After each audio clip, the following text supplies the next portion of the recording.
हरे कृष्णा।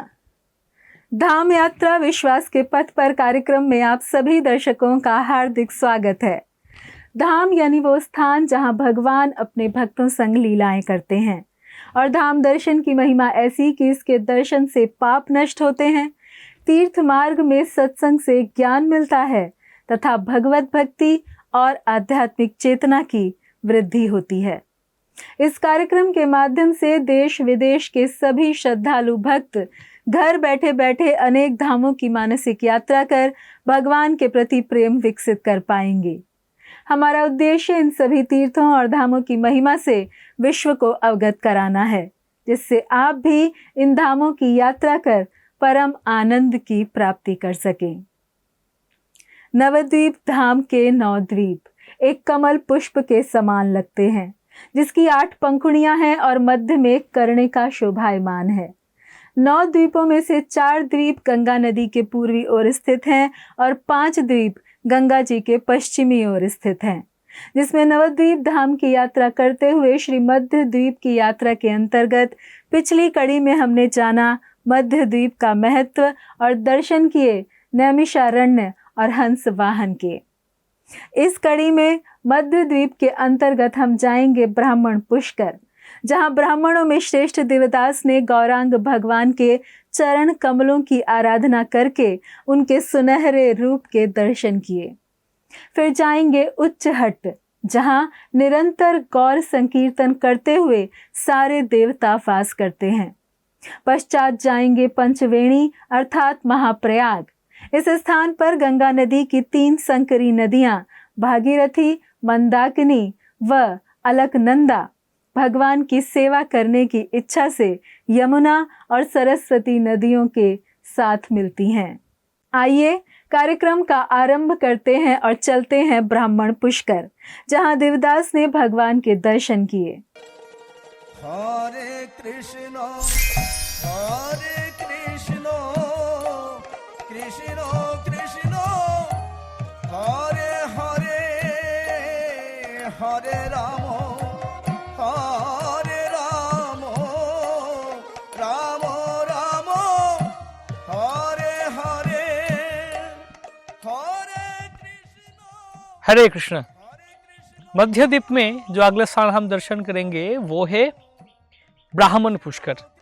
इस स्थान का नाम अभी भी ब्राह्मणपुर कहा जाता है लोकली। तो पुष्कर तीर्थ के बारे में पता है, वो वेस्टर्न इंडिया में है, भारत में है, पश्चिम भारत में पुष्कर तीर्थ कहा जाते हैं। तो वो पुष्कर तीर्थ इस नवद्वीप धाम में भी है। जैसे हम सुने कि नैमिषारण्य के बारे में, नैमिषारण्य भी इस नवद्वीप धाम में नित्यकाल निवास करते हैं, वैसे ही पुष्कर तीर्थ भी नित्यकाल तक इस नवद्वीप धाम में विराज करते हैं। तो एक ब्राह्मण थे जिनका नाम था द्विजदास, और वो ब्राह्मण धाम परिक्रमा कर रहे थे, तीर्थ परिक्रमा कर रहे थे। तो उनका मन में बहुत ही इच्छा था, हृदय में इच्छा था कि मैं पुष्कर तीर्थ में जाऊंगा, पुष्कर तीर्थ का दर्शन करूंगा। तो चल रहे थे, जा रहे थे, अलग अलग स्थान में आते आते नवद्वीप धाम में आ गए बीच में। तो नवद्वीप धाम का दर्शन कर रहे थे, तब उनका एक सपना आया। सपने में कहा गया उनको कि तुम इस स्थान में रुको, नवद्वीप धाम में रुक जाओ और तुम्हें महा नित्य फल लाभ होगा, नित्य संपद लाभ होगा। तो ब्राह्मण बोले ठीक है। तो एक कुटिया बना के इस नवद्वीप धाम में रहने लग गए, इस स्थान में, और भजन करने लगे। तो धीरे धीरे बहुत साल बीत गया और उनका बहुत उम्र हो गया, बढ़ गया, अभी पहले तो चल नहीं पा रहे थे।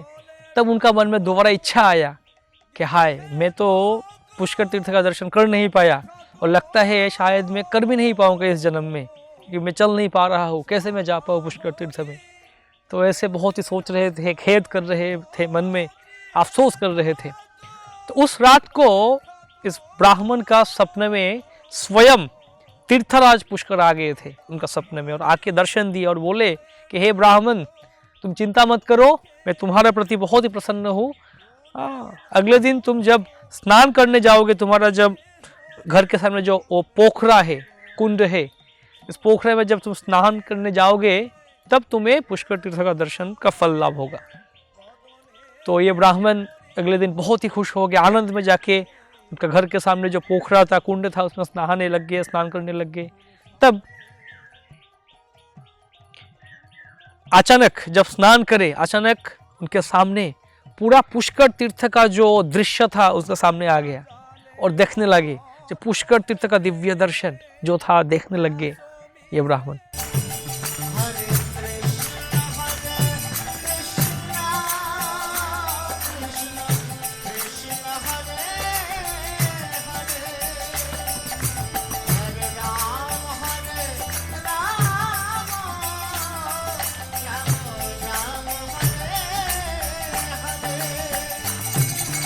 और इतना आनंद में आके प्रार्थना करने लगे कि हे महातीर्थ पुष्कर, आप इतना ही कृपालु हो, दयालु हो, मुझ जैसे पापी को, पतित को कृपा करने के लिए आप इतना दूर आ गए। तब पुष्कर तीर्थ बोलने लगे कि हे ब्राह्मण, वो हंसने लगे, मुस्कुराने लगे और बोलने लगे कि हे ब्राह्मण, मैं तुम्हें कृपा करने के लिए, सिर्फ तुम्हें दर्शन देने के लिए इस स्थान में नहीं आया और अभी अभी नहीं आया। मैं नित्य काल से इस नवद्वीप धाम में ही विराज करता हूँ। इस नवद्वीप धाम ही मेरा नित्य निवास स्थान है और मैं सिर्फ मेरा एक स्वरूप, मेरा एक प्रकाश को पश्चिम भारत में पुष्कर तीर्थ में विराज किया। मेरा असली स्थान तो इस स्थान में ही है। और अब अगर कोई पुष्कर तीर्थ में जाके 100 बार भी स्नान करे, जो फल मिलता है इस नवद्वीप धाम में, इस पुष्कर तीर्थ में एक बार नहाने से, एक बार स्नान करने से वो फल मिल जाता है और जो फल तुम्हें मिला आज। और अगर कोई इस नवद्वीप धाम में वास करे और नवद्वीप धाम छोड़कर दूसरा किसी धाम में जाने का, तीर्थ में जाने का सोचे भी, वो गलत सोच है। अगर कोई नवद्वीप धाम में रहे तो नवद्वीप धाम छोड़कर दूसरा किसी धाम में, तीर्थ में जाने का कोई ज़रूरत है नहीं, प्रयोजन ही नहीं है। नवद्वीप धाम सर्व तीर्थों का स्रोत है, सार है, आश्रय स्थल है। सर्व तीर्थ नवद्वीप धाम में रहते हैं और नवद्वीप धाम का ही सेवा करते हैं। और इस नवद्वीप धाम में श्री चैतन्य महाप्रभु आएंगे, कलियुग में लीला विलास करेंगे, नाम प्रेम दान करेंगे और हरिनाम और कृष्ण प्रेम का एक बार लेके आ जाएंगे। बहुत ही शीघ्र महाप्रभु आएंगे। तो तुम इस स्थान में रहो और गौड़ भजन करो। श्री कृष्ण चैतन्य प्रभु दया करो मोरे, तुम बिना के दयालो जगत संसारे। तीर्थराज पुष्कर अंतर्धान हो गए और ये ब्राह्मण महा आनंद में इस पुष्कर तीर्थ में रहने लगे, वास करने लगे। तो ये है पुष्कर तीर्थ, नवद्वीप धाम में विराजित पुष्कर तीर्थ का महिमा। और ये तीर्थ हम दर्शन कर रहे हैं, तो पुष्कर तीर्थ का कृपा लेते हैं हम, प्रार्थना करते हैं हम भी नवद्वीप धाम में वास करने के लिए, नवद्वीप धाम का सेवा करने का जो इच्छा हमारा हृदय में प्रकट हो और हम असल में नवद्वीप धाम का सेवा कर पाए, नवद्वीप धाम का कृपा ले पाए। हरे कृष्णा।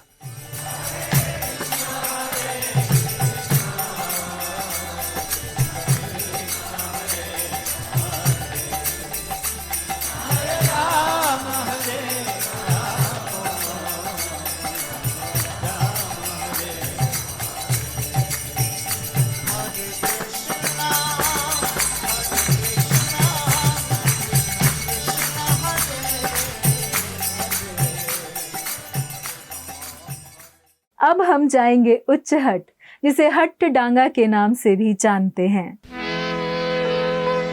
हरे हरे नमो कृष्ण जादवाय नमो हरे हरे नमो कृष्ण जादवाय नमो जादवाय माधवाय केशवाय नमो जादवाय माधवाय केशवाय नमो जादवाय माधवाय।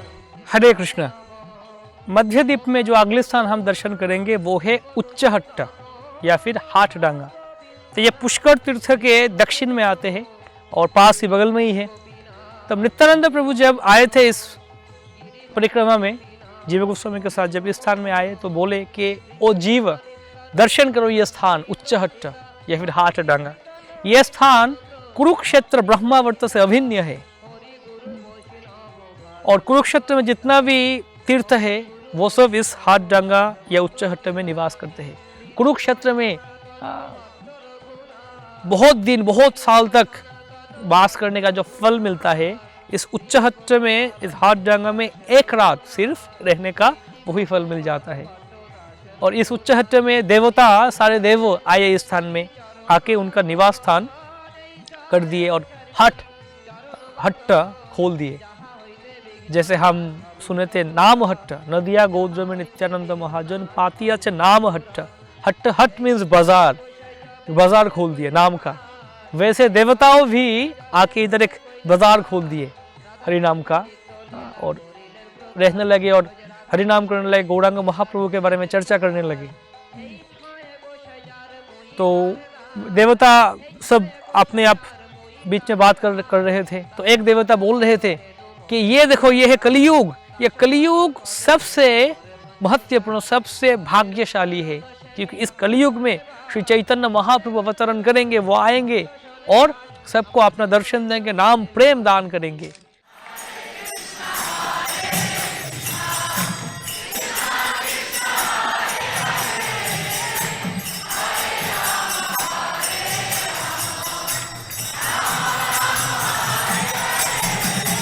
हरे कृष्ण कृष्ण कृष्ण।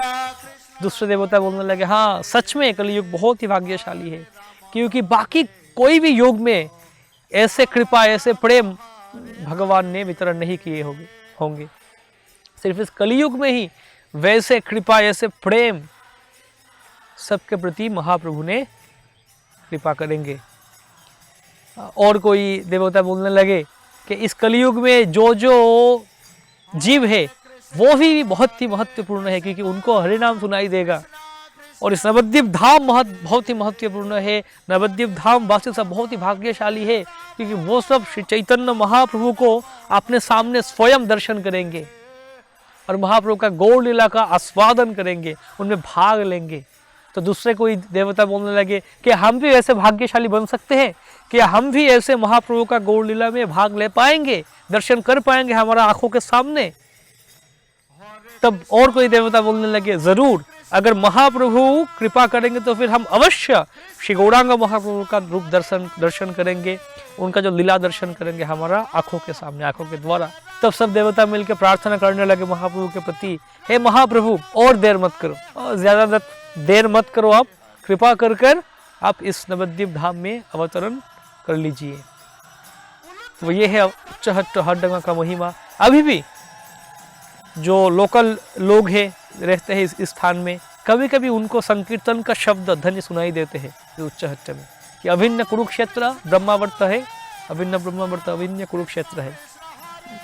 तो इस स्थान का हम दर्शन करते हैं और सारे देवताओं का कृपा लाभ करते हैं। इस स्थान में अभी खेती है, धान खेती दिखाई दे रहे हैं, ज़्यादा कुछ है नहीं, इसमें कुछ मंदिर है नहीं, लेकिन इस स्थान जो है इधर देवता सब थे, लेकिन काल के क्रमानुसार अभी सब कुछ नहीं दिखाई देते हमारे सामने। नवद्वीप धाम का जो महिमा हम सिर्फ सुन सकते हैं और कुछ स्थान दर्शन कर सकते हैं। तो जो भाग्यवान जीव है उनके सामने महाप्रभु कृपा कर उस स्थान का स्वरूप प्रकट करते हैं। तो हम प्रार्थना करते देवताओं के पास और महाप्रभु के पास, ताकि वो हमें कृपा कर उनका जो धाम का असली स्वरूप दर्शन करवा दे। हरे कृष्ण।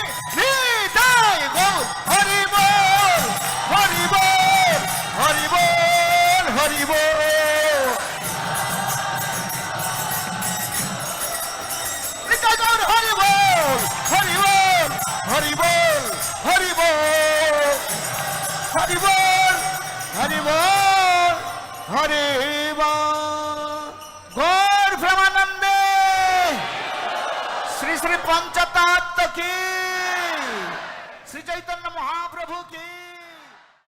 अब आगे बढ़ते हुए हम जाएंगे पंचवेणी अर्थात महाप्रयाग।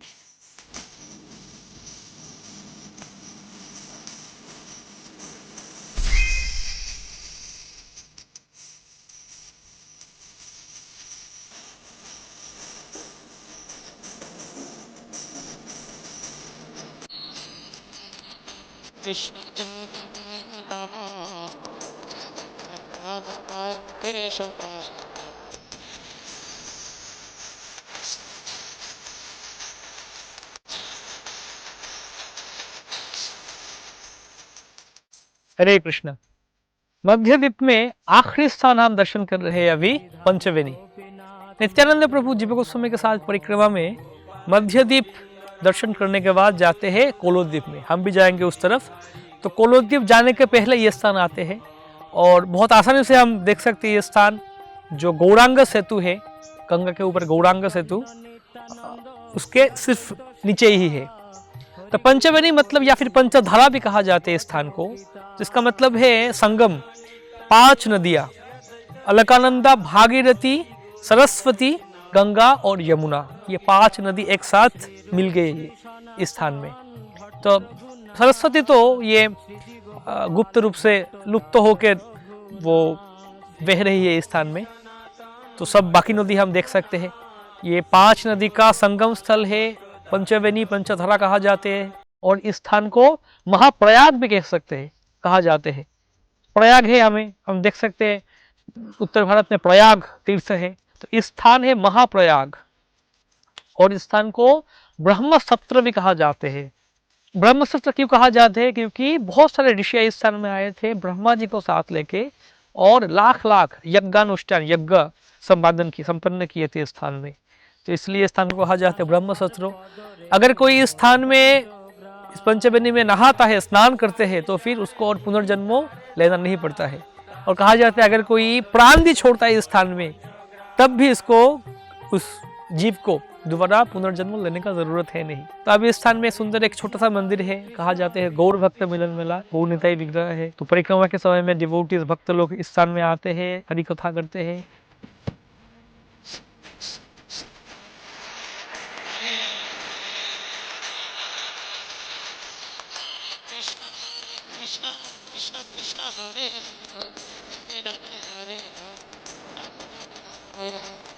और ऐसे करके हम इस मध्यद्वीप का परिक्रमा दर्शन संपन्न करते हैं। करके बाकी द्वीप में जाएंगे हम, कोलोद्वीप में। तो वैसे करके हम गंगा का पूर्व तट में जो 4 द्वीप है, अंतवर द्वीप, सीमंतव द्वीप, गोद्रुम द्वीप और मध्व द्वीप, ये चारों द्वीप का परिक्रमा संपन्न कर दिए हैं। अब हम जाएंगे गंगा का पश्चिम तट पे, कोलोद्वीप में। और बाकी जो 5 द्वीप है पश्चिम तट में, वो 5 द्वीप का दर्शन करेंगे।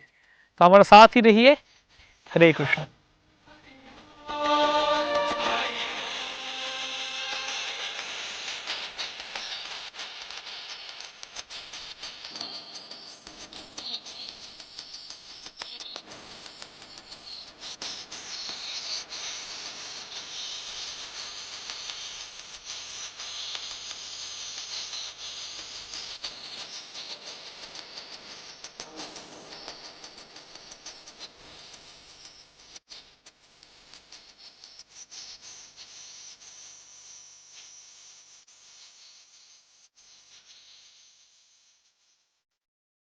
आशा करते हैं कि आपको ये कार्यक्रम अच्छा लगा होगा।